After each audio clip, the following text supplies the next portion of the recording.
All right, ladies and gentlemen, welcome to another episode of Big Time Hoops, the podcast. And we're jumping into semi-professional basketball, professional basketball, whichever lane you want to call it. We're jumping into it with the new team based out of Maine, the Mid-Coast Sternmen, right? Located, I don't even know where you guys are based out of. Is it Rockland? We got the owner. We got Brad Galley joining us.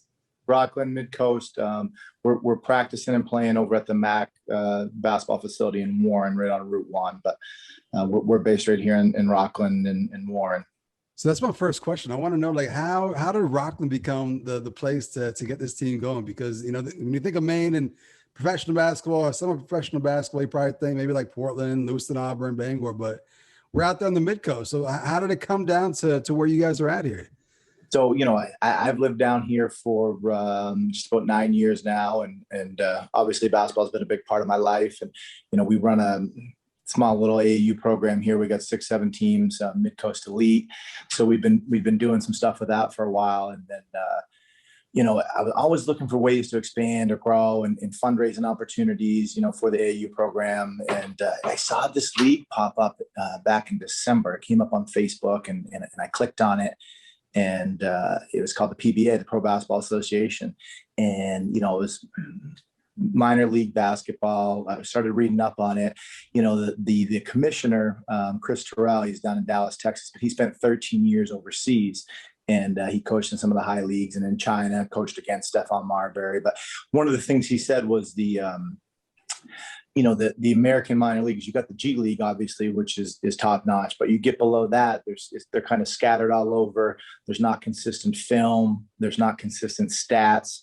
So, you know, he knows what European general managers are looking for. So we have 16 statistical categories that we have to, you know, make sure we get in for every game. We got to have good film on these guys. So when they get over, when we send that stuff over, European GMs know, you know, hey, this was a pro playing against a pro. He had 20 points and 10 rebounds. This wasn't a men's league game or a pickup game. You know, there's just some consistency. So the more I read up on that and talked with Chris, I love the model. You know, guys are going to come here. They're going to be treated like celebrities. We're not paying them, you know, a ton of money. We're going to help them get jobs in the community with our partners. We're going to help them place them in housing. But you're here May through August, which we're crazy busy here. You know, the Mid-Coast of Maine just is booming May through October. So they fit right into that time frame. So the more we chatted and I kind of explained to him how I thought this would work, you know, he said, I think you guys are a perfect fit. As far as the area, you know, we're going to be the only show in town. It's a very hotbed for sports, especially basketball here in the Mid-Coast. There's nothing really going on in the summer in that relation. There's a lot of festivals and stuff like that, but there's nothing really sports related. So, you know, we talked, and then my next phone call was to Coach Graffam. So had he not accepted the invitation to come back from Missouri and take over this program, it probably would have died. But he thought about it for about 3 days, and he called me back, and apparently he's as crazy as I am. And we started this at some point in mid-January. He was still out in Missouri. We talked a couple of times a week. He came back early mid-March, and we've been meeting and talking, you know, 3 or 4 times a week, and just kind of putting this all together. So it's coming fast and furious now. Yeah, it seems like it. And there's a bunch of things that I want to ask you about just based off the things you mentioned here. And I want to get talking about Coach Graffam and how you made that decision to have him be the coach. So we'll get to that in a little bit. But back to the PBA. So these teams are kind of spread all over the place, right? So I think I read there's something like 50 teams or something. 2 or 3 teams right now, yeah, nationwide. I mean, right. Far west is Vegas, and they're in the Northwest. And it's got an interesting model. And when I was reading is you guys aren't necessarily trying to get these guys to the NBA. It can be successful if you guys can get 1 or 2 guys over to Europe, right? So you're kind of looking at Europe as being like the end ticket for these guys. What kind of players make up this league? I mean, obviously you guys are a new team, but what can people expect when they come to watch a game? Like what kind of players are going to be making up this league? So, you know, our team personally, you know, we've got some D1 guys, we've got some D2 guys, we've got some local D3 guys that were all conference, all region type of guys. You know, we've got players from DC, players from New York, upstate New York, New York City. And I think right now we have 4 or 5 main guys, and then we're going to bring in 5 or 6 guys from out of state. League wide, we're having a draft special this Saturday, but we got some former G League guys playing in this league, former Big 12 guys, some Harlem Globetrotters, are on some teams. So it's pretty exciting, the caliber of player and level of competition you're going to see in this league. Yeah, just the model of the league. It sounds like it's, I like the way, just talking in the brief minutes we've been talking, the way it's set up and what the goal is for these guys and stuff like that. Has it been, it seems like it's a relatively new league. Has it been growing like each year, just getting a little bit bigger, a little bit better, the talent getting better? So this is the initial year for the league. Oh, okay. So it started, I think it formed in early December. Yeah. Based in the Southwest, and it just started snowballing from there, and so like I said, 52 teams nationwide.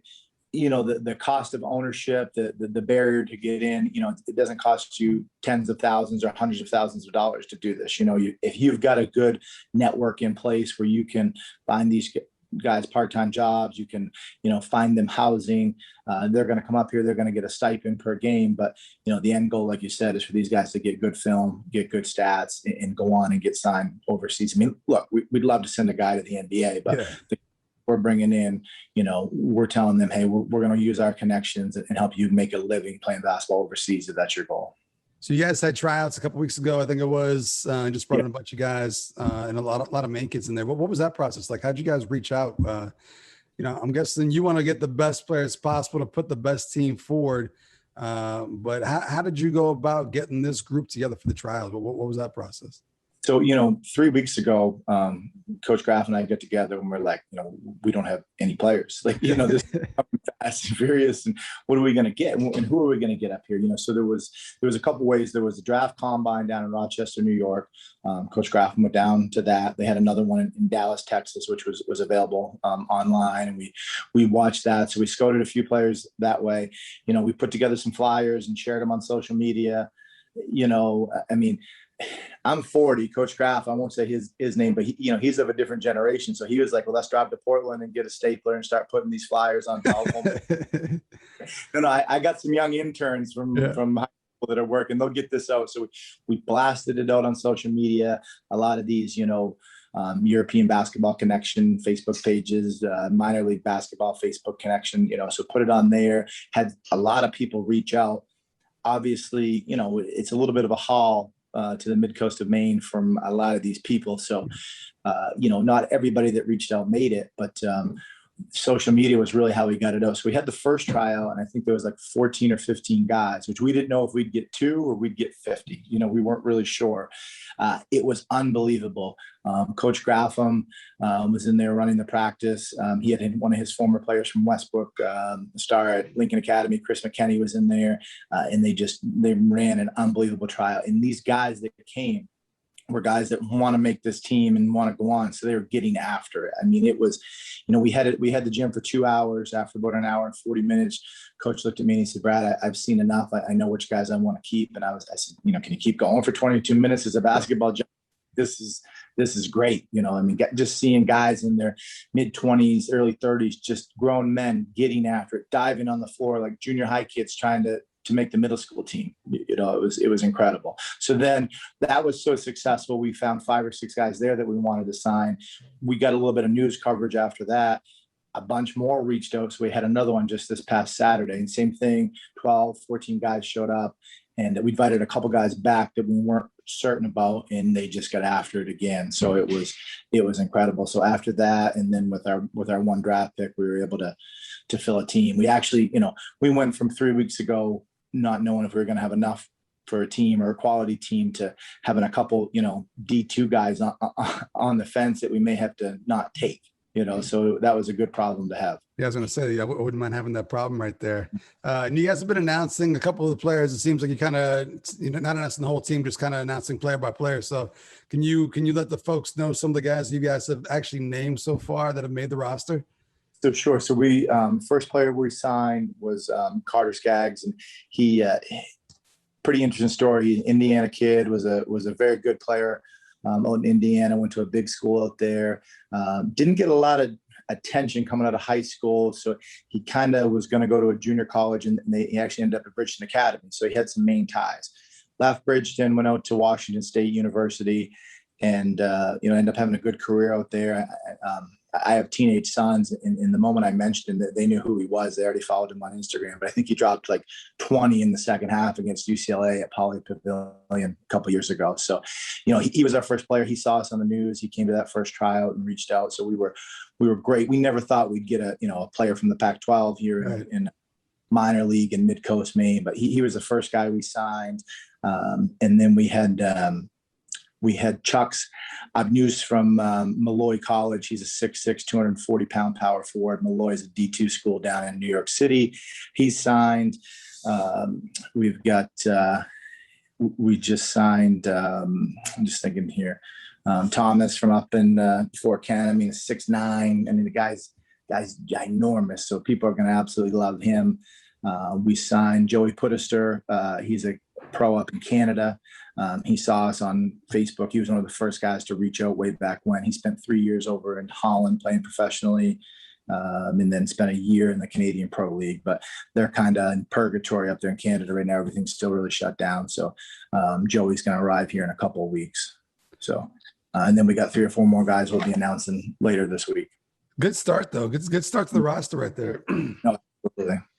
And one thing you mentioned earlier on was trying to find these guys some work in the area. Look, we got to talk about Tom Minerva real quick, because I ran into him this past week, and he's a stock boy at Target here in Bangor. Can we get him a better job than that?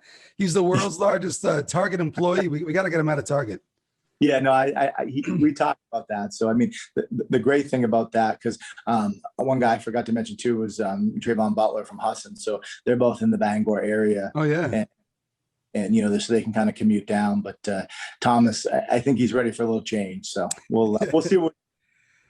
Yeah. So the players are coming along nicely. You got a nice little blend right there. I want to talk about the Coach Graffle. I've known since I was 8-9 years old. How did you get him out here? I mean, you mentioned he was out in Missouri. He's well traveled. He's had a bunch of stops. What did you offer? Like, what you had to give him like quite the incentive package to come back to Maine and run the team. Listen, so Coach Graffam and I go back, just 20 years. I played at Husson when he was at Fort Kent.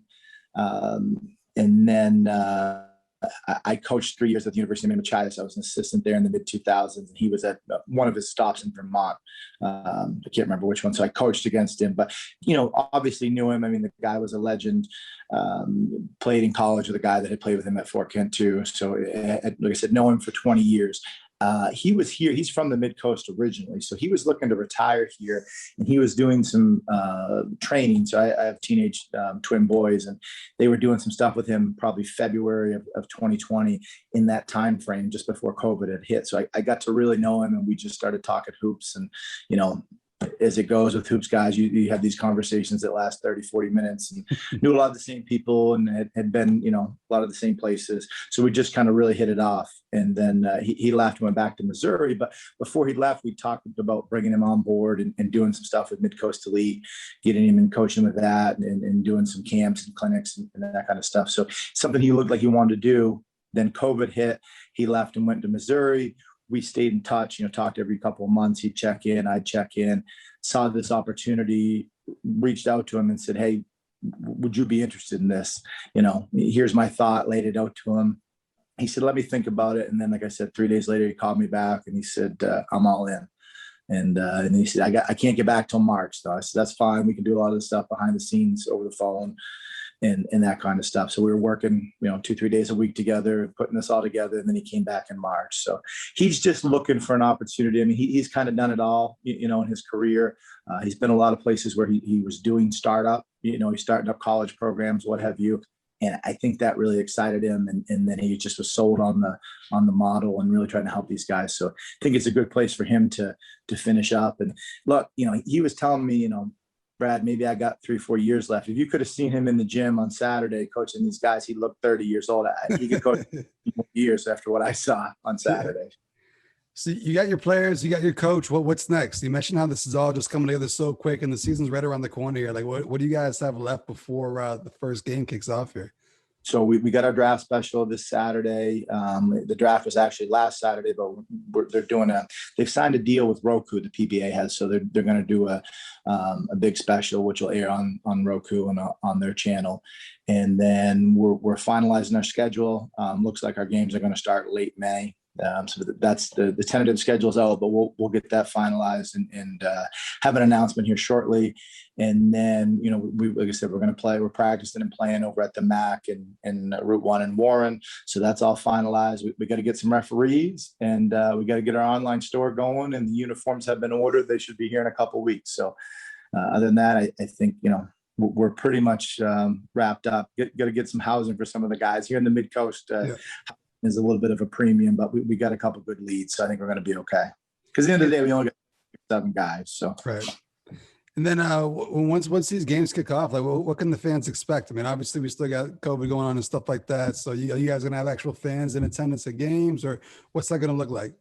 So based on the square footage of the MAC, and again, there's still a little bit more research going into that, but I think, they can hold 125, 130 people over there. So I think we'll be at full capacity, and that's kind of what we anticipate drawing. I mean, it's in the summer, you're going to nice days. People are going to be at the beach and the lake, but Coach Graffam likes to run. He likes to press. He's old school. He wants to see the big man running up and down the floor and getting his touches, but we got some shooters. So it's going to be a fun brand of basketball.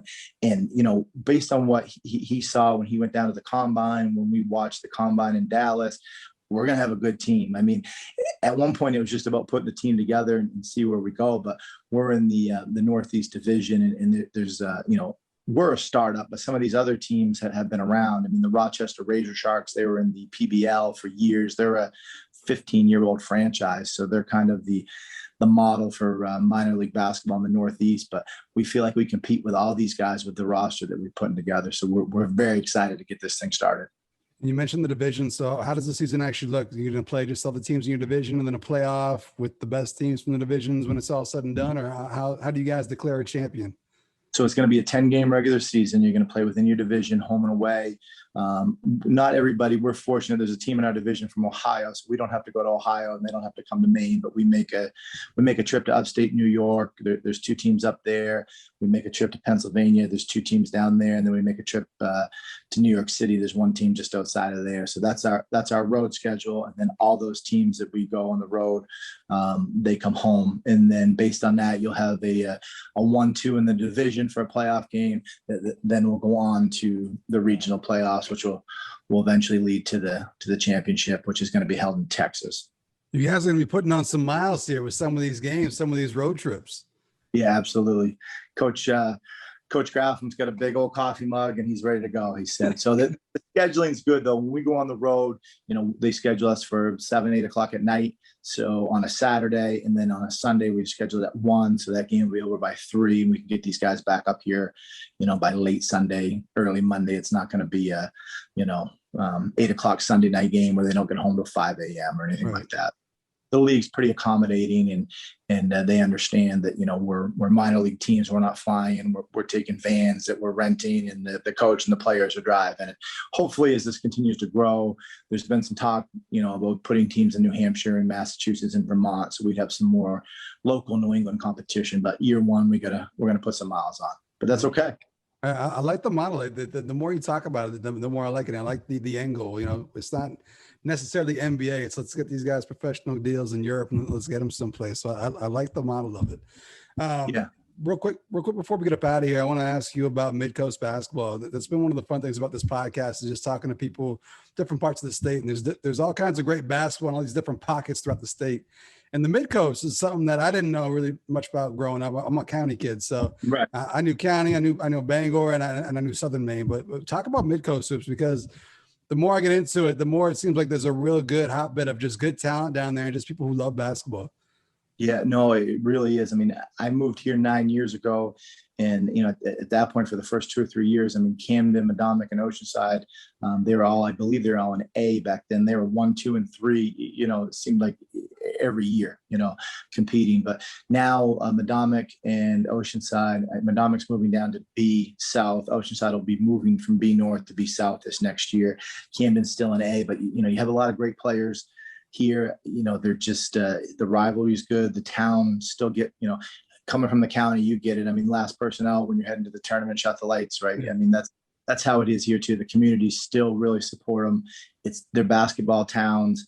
I think a lot of it too, some of these AAU programs have come in. These kids are competing against high level talent throughout the summer.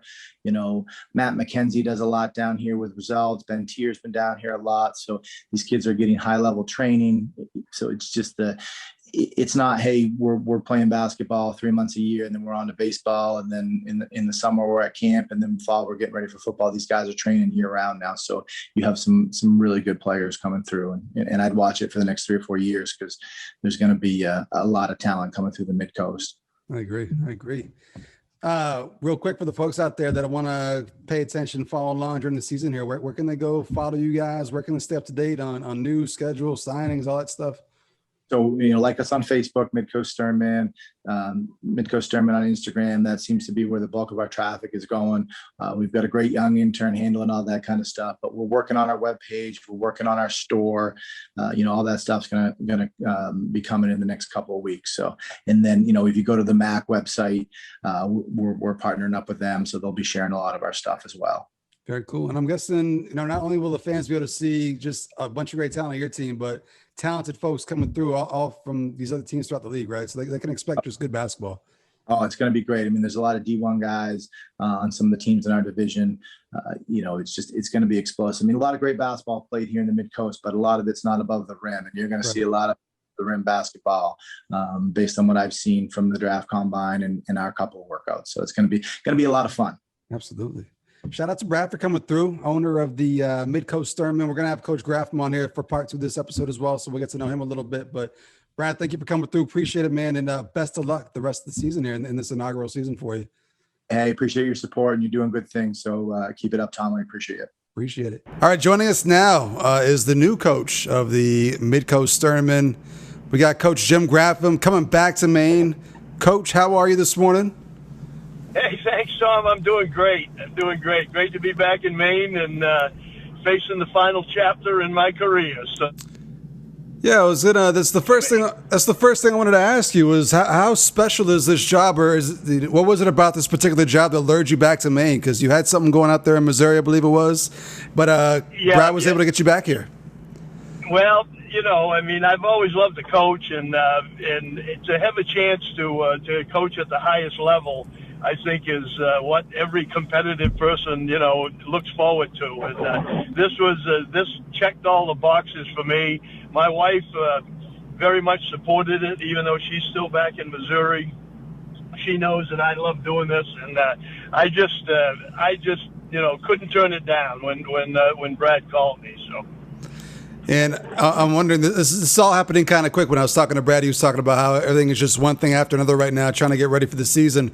As the coach in this semi-professional basketball league, how many hats do you have to wear? Like, I'm guessing it's not just coaching. I'm guessing you got a hand in getting these players, who's going to come, who you guys are signing. Like, how many hats are you wearing as part of this this new gig? Yeah.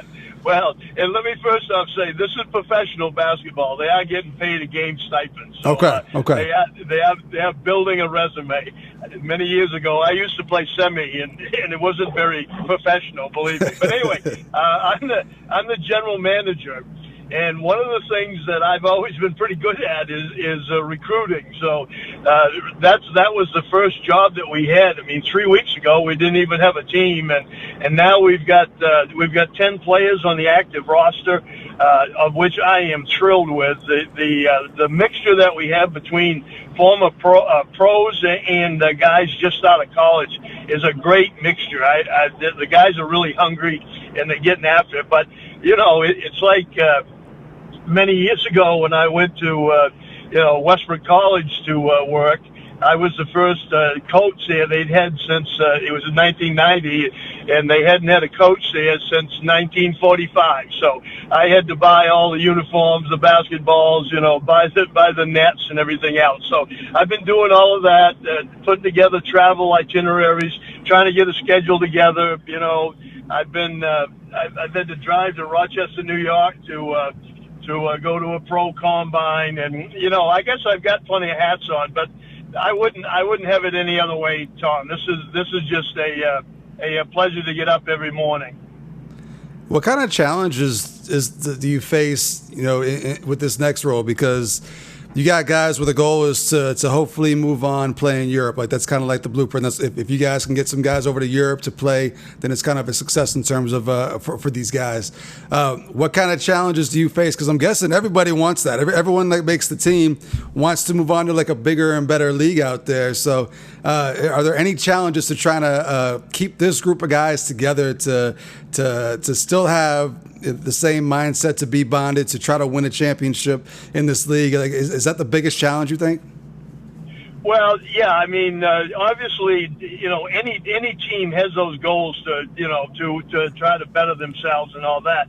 This is a league of opportunity, and so the way it's sold is that you're coming here, you're going to have to work a job while you're here. You're going to play basketball, 5-6 days a week, and you're going to try to get a resume together so that at the end of the year we can help you move on to play overseas. And most of these guys have been real good, either D3 players or D2 players, and obviously we've actually got one guy from a D1 school. But so they within the confines of the game. My challenge is to make sure that we continue to play team basketball. And I mean, you've seen me coach before, so I play everybody every half of every game, and so that won't be quite as difficult for me to do. But at the same time, we need to make sure that the guys don't get too sideways about, hey, geez, I need to get my stats up so that I can go overseas. I think that we're going to be selling character as much as stats, and so that's where I'm hanging my hat. So you've had plenty of stops in your coaching career, which we'll get to in a little bit. I want to kind of go back and try to trace your journey quickly in terms of where you started and how you got here. But I saw a video from the tryouts, and one thing I noticed is that it looks like you still have that fire and that intensity. It looks like you were getting after it with these guys. Like, do you still have it after all these years? Is that still there? Well, it was kind of funny because after one of the tryouts, my boss, Brad Galley, came up to me and he said, "Coach, you told me you might only want to do this for 1 or 2 more years, but I'd say from the energy I just saw, you got 6 or 7 years left in you." And well, you know me. I mean, once the competitive fire gets going, I got fired up because they were fired up, and that's a foundation of what I think a Jim Graffam team looks like. And so it was exciting to see these guys out there competing, diving on the floor, running, extremely hard, boxing out like every possession mattered. And it was I guess it was eye-opening and heartwarming, and it was definitely inspiring to me. That was for sure. And it's got to be exciting to work with this talent level because, typically you're in college, you may have an all-conference player or two. Your team is loaded with guys that were all-conference players of the year, just extremely talented from top to bottom. Like, that's got to be exciting in itself right there. Yeah, exactly. But the one core thing that we have is that they all have one goal. And that is to help us win, well, 2 goals, I guess, help us win games, but also to get better at their games so that we can then, help them move on. So, it's, they've all got stats that they can fall back on and all that, but that's all been thrown out the door right now because we're going to be facing other pros who have the same goals, and those other pros at this point, and this is very unforgiving, they want to take money away from each of my players. And so they've got to be motivated every day to compete and to not let anybody do that to them. You mentioned earlier Westbrook College is one of your stops and all the different hats you wore there. I feel like it's a good comparison is to call you the Larry Brown of Maine basketball. Like you go to one place for a couple of years, you move on to another place for a couple of years, but you always win wherever you go. So can we go back and kind of trace your origin? Like, when did you get into coaching, and what were the stops along the way to get you to where you are here? Well, if you've got several minutes, I guess I am the Larry Brown. I can't seem to keep a job. But anyway, Well, first off, I won't get into my high school career because I had let me just tell you this. I wasn't even going to a college, Tom. My goal in 1968 was to join the Army and become a Green Beret and go to Vietnam. And that's all I wanted to do. And the guy who ran the Exxon gas station in town, unbeknownst to me, took up a collection that he gave me at my last basketball game.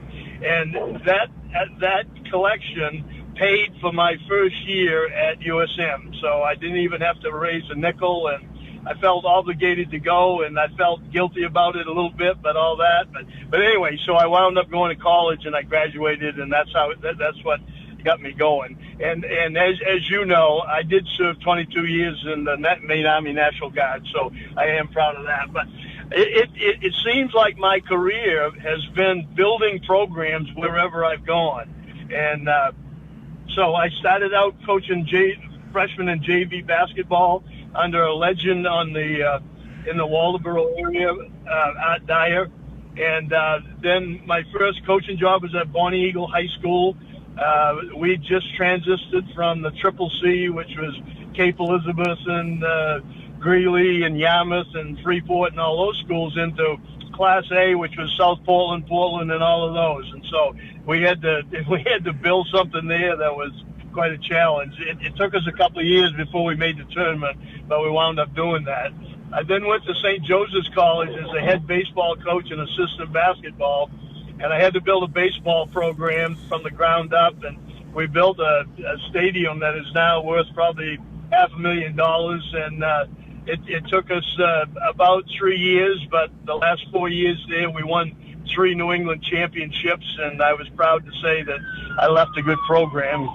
I then went to Westbrook College as the first athletic director and coach there. And, in the 6 years, we won 130 some games, qualified to the Nationals. I had 2 All-Americans and stuff like that. I then went to, we merged with UNE, and I wound up in your neck of the woods, Fort Kent, for 7 years. Up there, we were helping rebuild the men's team, and I actually coached the women's team for 1 year to get that off the ground. Then I went to Green Mountain for 2 years. I went to college at St. Joe's for 3 years. I wound up coaching 2 years at Lee Academy, which was an absolute ball because that was the prep level. And I had 15 guys on the team that I coached there. 8 of them were over 6'8" or taller, and 3 of them were over 7 feet tall. And we wound up sending kids to Oregon State and Texas A&M and UMass and George Washington and several D2s. And I love my headmaster up there, Bruce Lindbergh. He let me play as many games as I wanted to, which is like pouring gasoline on the fire, because I think the last year we were there, we won 38 games. We were like, we were 38-12 or something. But anyway, something ridiculous. And then I worked at Franklin Pierce and for a year, and then I went out to Missouri to help my wife take care of her family. So anyway, that's it in a nutshell. And it's been quite a ride. I also helped Coach Simons down with the Portland Wave for a year in '97, and interspersed there, I spent 4 years as a Toronto Blue Jays bird dog scout. So it's been a heck of a ride. You've done it all. You've been everywhere. I want to know. I mean, I've always wondered this. What is it about the challenge of building something? Like, what allured you to that? Like, what was it that you liked about the idea about building something? Like, where does that come from? Well, I think I was brought up. My dad only had an 8th grade education, but he valued education, and he was a guy that said, Jim, you can always outwork somebody. He said, it doesn't matter if you graduate from Harvard or USM or anywhere else. You can always outwork people, and you need to be competitive in this world. And that seems to have been the cornerstone of what I've always done.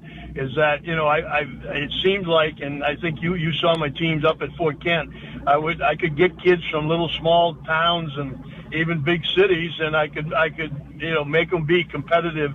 make them want to be competitive and want to get better and those things and just outwork other people. So there's a lot of satisfaction when you wind up, like if you take the College of St. Joe's, the first year I went there, we won 6 games, and 2 years later we wound up winning the championship. So that's a satisfaction of looking in those kids' eyes and not saying, "Hey, I did something." They did something. They all worked at it and became competitors, and hopefully they learned something about life along the way. So. A lot of people that I've talked to that have gone on to be successful coaches, they all said that they knew, like, early in life, like even as far back as high school, they knew that they wanted to get into coaching down the road. It seemed like for you, you wound up in it, but maybe it wasn't something you were thinking about that far ahead of time. And your coaching tree is pretty big. You got a lot of people that you've coached that have gone on to be great coaches as well. I'm wondering, who were some of your mentors that you kind of looked up to when you were getting into coaching, guys that kind of helped mold you into the coach that you ultimately became? Yeah, that's excellent. And first off, I'm like every other coach in America. I've stolen everything that I have from other coaches. And I like that. I go to clinics. I study stuff. Now the internet's so great. But my early mentors was obviously Art Dyer, who's in the Maine Basketball Hall of Fame. He was fabulous. I learned how to be organized, and how to have a strong philosophy from him about, he was a defensive-minded guy. He wanted to win, high school games, 38-34, and we played tremendous defense at Madomic. We wound up winning the state championship while I was there, and it was a great situation for me because it grounded me on what I've always said. We're going to play defense first, and the offense will come second. The second mentor that I had was my best friend, Rick Simons, who he and I went to high school and college together. And he hired me at St. Joe's, and I was his assistant in basketball, and he was my assistant in baseball. Now, he was the anti-Art Dyer because he wanted to win every game 104-92.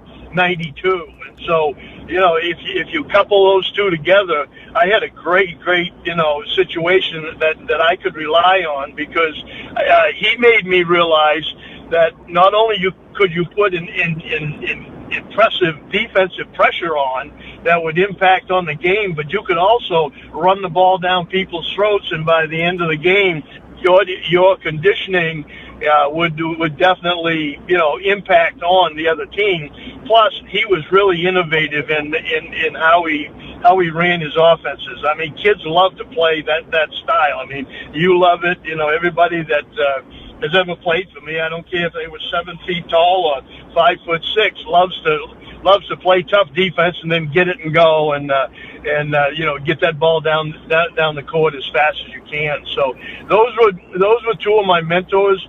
I mean, I also I didn't know these people personally, but John Wooden is a person that I've read a lot of stuff about him, and I really copied Dean Smith. I mean, right from the way that we came on the court to the way we sit on the bench to how practices were run and all of that. So I would give those 4 people credit for where I am today. You mentioned all the different stops you had. There's one stop that's really special to me that we got to talk about here, the UMFK days, because those are my favorite teams growing up as a kid. I used to just be there 24/7 in that gym and just go to every home game. Can we talk about UMFK for a little bit? Is that all right? Yeah, sure. I've got great memories up there, that's for sure. Yeah, what do you remember most about coming into it? Because I don't think you coached right away. Didn't you come in as the AD at first and then wind up coaching towards the end of it? Yes, I did. I'm trying to think of Derek.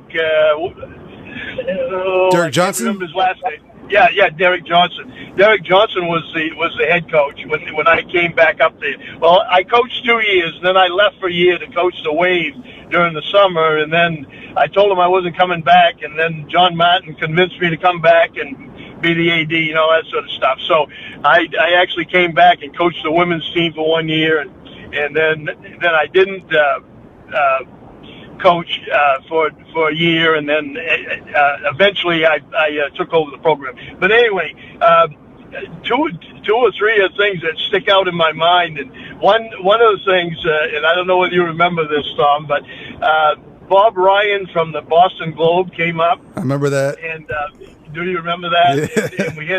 And we had Sports Illustrated up there that same year, because on Derek's team we had, I think, 14 players from 7 different countries, and Bob Ryan was trying to interview and to showcase every school on the outreaches of America. So he went to us in Fort Kent. He went to the lowest team in San Antonio. He went to Washington State. So anyway, and I loved that night because Bob Ryan grew up at the same time I did. So he came over to my house after 2 or 3 times, and we just sit there, and I'd say, okay, tell me about Bill Russell, and he'd tell me 4 or 5 stories. Tell me about Wilt Chamberlain. Tell me about Yaz. Tell me about every great Boston person, and it was fabulous. But anyway, let's get back on to. I loved Fort Kent personally. The people up there were great people. I miss them to this day. They were very supportive of what we were trying to do. I think that how supportive they were to all those kids that came in from all over to play basketball, and we had John Martin had figured out that we could actually give diversity scholarships, and so that really helped us. I mean, obviously our soccer program was populated by kids from Ecuador and Peru and some of the Latin American countries, as well as kids from America, and our basketball team, as I mentioned, was from all over. I was extreme. Being a historian, I kind of chuckled to myself when I looked out there, and I had a guy that had been a first sergeant in the army in Israel, and a kid from Germany playing on the same team. So that was a special moment, and we all remember Sean Tomlin. So he was fabulous. Yeah, and I think those teams, they just they kind of embody, it just showed what you were about. You were able to get kids from the city, kids from Maine, the local kids, and just put together really, really good teams and fun basketball to watch. And then also, that's when the Sunrise Conference had just taken off. It was coming off the MAC, and just a really good time for college basketball. I mean, as a fan, that's what I remember most, was just all those great teams that would come up north, and you guys would go play them, and just a really fun time for Maine college basketball. Yeah, it was great. I don't know whether you remember, but when I got there, we were in the National Small College Conference, and that didn't match up with us really, because we were playing a lot of JUCOs and stuff like that. And so I convinced the administration that we needed to go into the NEIA, and they supported it. So we did. We got into the Sunrise Conference, and that was fun with Hudson and Machias and Presque Isle, as well as. We wound up playing St. Joe's of Maine and the College of St. Joe's and Linden and Johnson. So anyway, that I think increased our visibility as well as it helped our teams understand that, hey, we can get better, and we wound up sending some kids on who wound up playing pro basketball afterwards. So it was a great time, and like I alluded to earlier, everybody loves to play up and down, and those teams love to play up and down. I mean, it was fun to watch the Drazens of the world, and all of those guys, get after it, and it was a good time. And then you went to St. Joe's, so you wound up playing Fort Kent in conference play, and you kind of came back as the bad guy, the guy who left and came back. But I'm guessing. Well, no, wait. Let's keep this in context. that the first year that I came back, they spanked me pretty good up at Fort Kent. But then the last year we were down 5 with 58 seconds to go to Fort Kent, and we beat them in regulation. So yes, I think I was the bad guy. There was no question about it. But somebody had to win, and unfortunately it was me right there. So. How many more stops do you think you have? Is the Mid-Coast Sternmen, is this going to be it for you? Think this is how you kind of want to end your long, great coaching career you've had? Well, yes and no, Tom. I mean, I still have the competitive itch, and so what I would like to think is that when this ends in August, maybe I could get a job hooking on with some college somewhere or some high school, and keep it going that way, and then maybe coach the Sternmen for another 2 or 3 years like that. But yeah, if I could get a job where I coach basketball for 9 months out of the year, that would be a pretty darn good way to end my life in my career. So. And still giving back to the community, right? You're still very involved with the youth right now, doing clinics and that type of stuff at the same time, right? Yes. Yeah. This whole the Sternmen, as I've mentioned, they high tide down here rises all boats, and so we're going to do that. We're going to do youth clinics. We're helping out with the AAU programs in the area. We're obviously trying to help the high school coaches with any way that we can, get the high school players to see what it takes to be a professional. We're hoping that they'll dive into it, because you know as well as I do, there isn't any secret to this. You don't wake up some morning and God taps you on the shoulder and says you're going to be a pro, young man or young lady. So they're going to realize that, hey, if we work hard, we can do exactly what these guys are doing. And that's what I'm hoping, is that at the end of this, my phase of this, I can look back and say, wow, every high school team got better, every middle school team got better. The youth are driven to want to become something. And if I've done that, then that'd be a great way to end. So. And you've been involved at every level of basketball here in Maine. I'm just wondering, during your time, what have you seen change the most in Maine basketball during your time? I mean, we've seen the explosion of AAU stuff, especially here in Maine. It's really taken off right now. The trainers, kids seem to be playing year-round a lot more instead of playing multiple sports. What's the biggest difference you've seen in basketball as a whole here in the state of Maine? I think the love has always been there, and it's still there. I think people love it just as much as they ever have. But what's maybe the biggest change you've seen in your time? Well, I think you've said it. I think AAU basketball and has had a huge impact on the sports, because yes, kids can do it year round if they want to. I don't always agree with that. I think that if you try too early to just become one thing, that sometimes doesn't work out well, because kids change over time, and sometimes you get burned out, or you just don't improve to the level that you think that you may try to. But with the advent of the 3-point line, and watching the NBA play now too, I think the game has evolved into 3-point shooting and layups pretty much. The mid-range game has changed. Kids aren't. And I've alluded to this several times, Tom, but kids aren't learning how to compete, even though they think they are. If an AAU team plays 5 games in a weekend, they think that they're competing. But what I found is that because they compete so much, they wind up being, I guess it would be, well, I don't know how I would say it, but because they play so much, one game doesn't matter. One play doesn't matter as much as in the overall context of the weekend. Hey, I've got 84 other possessions to worry about. So that's what I find, is that they're not quite getting after it and staying after it as like we used to and stuff like that. But it's been.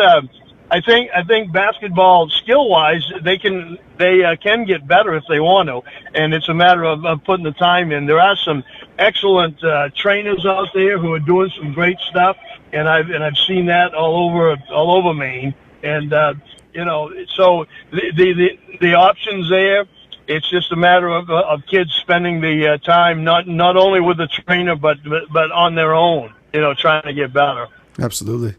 I'm going to get you out of here on one more question here. We talked about your coaching tree and players and all that stuff, and we lost one of them who was close to me, very close to you. haven't had a chance for anyone on the podcast since his passing to really just shed some light and just say some nice things about this man. But we lost Eric Werrington a couple months back. You recruited him as a young man. He looked up to you as a role model when he became a coach. If you could just shed some light on the man that Eric was and just how much he's going to be missed. Yeah, this would be difficult, but Eric was one of the nicest human beings I've ever met in my life. I still laugh about it. I went over to recruit him. He was from Essex Junction, Vermont. And I took him out to McDonald's, and he didn't want to order anything because he was afraid that the NCAA would do an investigation, find out that he'd gotten some illegal, I guess, an egg McMuffin or something. But anyway, he was a wonderful person to coach. He was a great teammate. He had a great sense of humor. He worked his tail off, and I'm telling you, he was a excellent college player.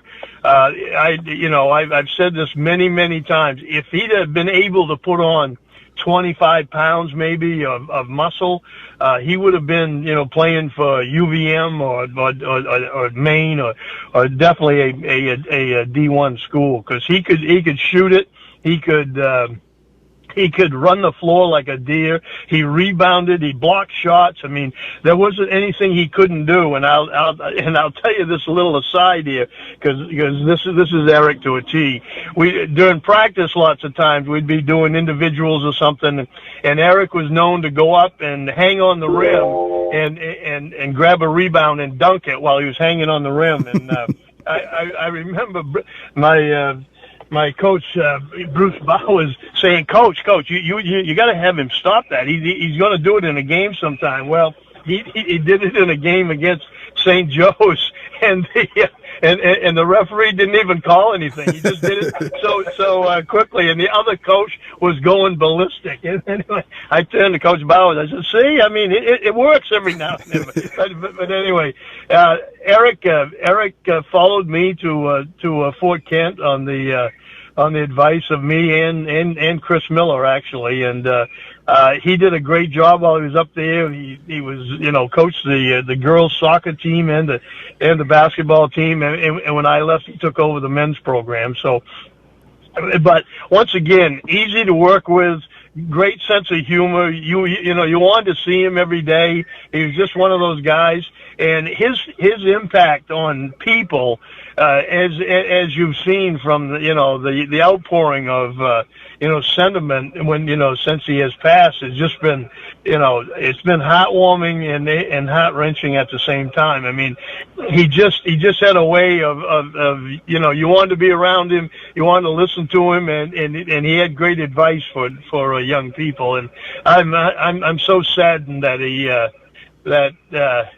it just happened this way, and I'm going to miss him forever. So absolutely. Coach, I appreciate you taking the time here and spending some time here on Big Time Hoops, and I wish you nothing but the best with the upcoming season here. I'm hoping that it works out, that I can get down there and catch a game. And I know that I haven't seen you on the sideline since your St. Joe's days, but I'm pretty sure the fire and the intensity is going to be the same if I go down to a Sternmen game.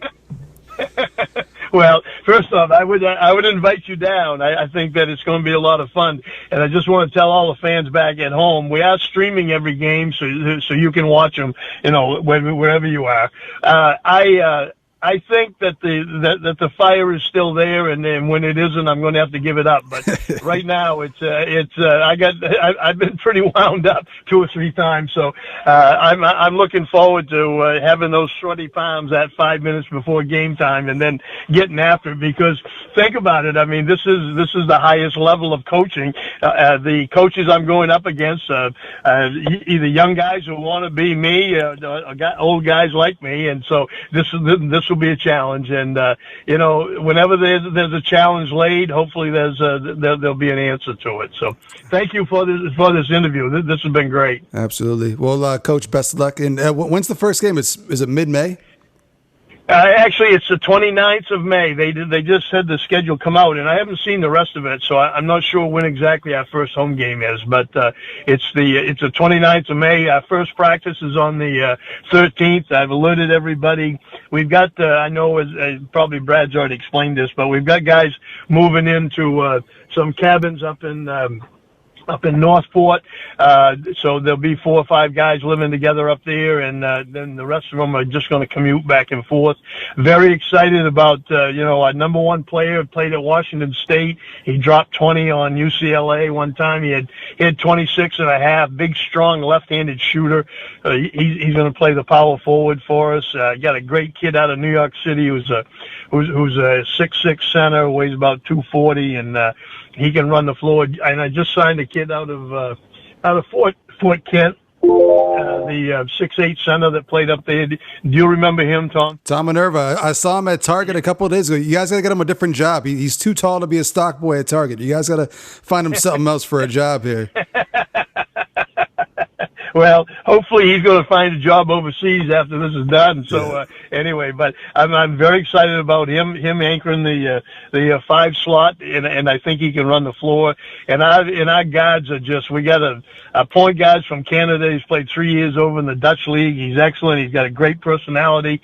He's going to be super. And then we've got some guys underneath him who are great players at Thomas, Husson, New England College, and it's just a fabulous time. And I was telling my boss yesterday, I don't think that we could have gotten a better group if we'd selected them, if we'd had our choice of anybody in America. So I know that the community is going to be turned on by this whole situation. So, and it should be a lot of fun. I feel like the Trayvon Butler kid. I feel like that's your type of player right there. I feel like he's going to fit in really well with you, and you're gonna like the way he plays.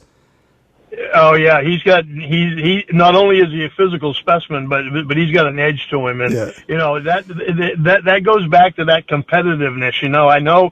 See, I've been telling my guys all along. The other teams all think that we're going to play basketball with snowshoes on, and we're going to be the poor, the sister of the poor. But that is not going to happen. We're not going to back down. We're going to come right at them. We're going to press full court, and we're going to run it right down their throats. And so I'm very excited about having that opportunity to show, number one, what a lot of kids who are playing basketball in Maine can do, but also just what the Sternmen, as a group can do. And it'll be fun. I think that it'll be 48 minutes of entertainment, and I just can't wait. So absolutely. Well, Coach, once again, thank you very much. Best of luck, and I appreciate you taking the time off with me this morning. Thanks, Tom. I appreciate it.